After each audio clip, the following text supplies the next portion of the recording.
Collagen කියන topic එක මේ දවස්වල සෝෂල් මීඩියා වල අපිට නිතරම අහන්න ලැබෙන දෙයක්. ඉතින් ගොඩක් මට ඔයගලන් මෙසේජස් එවලා තියෙනවා ડોක්ටර් අපිට කොලජන් ගැන හරි දෙයක් කියන්න කියලා. ඇත්තටම කොලජන් කියන්නේ අපේ ශරීරයේ තියෙන ප්‍රෝටීන් එකක්. ඉතින් අපිට වයස අවුරුදු සාමාන්‍යයෙන් 21න් පස්සේ හැම කෙනෙකුගේම සාමාන්‍යයෙන් ගත්තොත් අගයක් ඇවරේජ් එකක් විදිහට ගත්තොත් 1 කිලෝග්‍රෑම් කොලජන් අපේ ශරීරයෙන් ඉවත් වෙලා යනවා. ඒක නැවත ශරීරයේ ගොඩ නැගින්නේ නැහැ. ඉතින් මේ කාරණාවේදී ඇත්තටම කොලජන් කියන ප්‍රෝටීන් එක වර්ග ගොඩාක් තියෙනවා.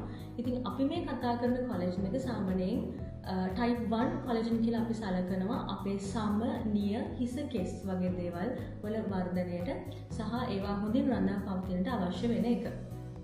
ඉතින් කාලයක් තිස්සේ අපේ කොලජන් අපි හිතමුකෝ කිලෝ 1 ගාන ශරීරයෙන් ඉවත් වෙලා ගියාම අපි වැඩෙනකොට අපේ හැම රැලි වැඩෙන කියන අපේ හැමේ තියෙන අර ප්ලම්පි ගතිය, අපේ ස්කින් එකේ තියෙන ඉලාස්ටින්, එහෙම නැත්නම් අපේ මේ තියෙන ස්ට්‍රක්චර් එක එන්නම ඒක කඩා වැටීමකට ලක් වෙනවා. ඉතින් උදාහරණයකට කිව්වොත් අපි බිල්ඩින් එකක් ගත්තොත් අපේ ශරීරය ඒකේ තියෙන අර බ්ලොක් ගලක් අපිට හිතන්න පුළුවන් කොලජන් එකක් කියලා. ඉතින් ඒ කොලජන් මත තමයි අපේ ශරීරයේ රඳා පැවතිලා තියෙන්නේ අපේ මේ ස්කින් එකත් එක්ක.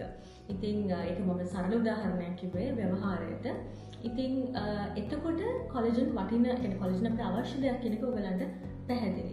හැබැයි එහෙම කිව්වා කියලා ඔයාලා දකින්න පාට එක රසවල් වල එක ප්‍රමිතිය තියෙන කොලජන් ශරීරය ඇතුළට ගන්න එපා. මොකද මේක ඕරලි තමයි ඔයගොල්ලෝ ගන්න කිරීම ශරීර අභ්‍යන්තරයට තමයි ඔයගොල්ලෝ මේක ගන්න. ඉතින් මේක ඔබට වැඩක් තියනවද? මේක අපේ බඩේදී විනාශ වෙනවද නැද්ද? එහෙම නැත්නම් හරියටම කිව්වොත් නිසි ප්‍රමිතියකින් යුත් කොලජන් එකක් තෝරගන්නේ කොහොමද?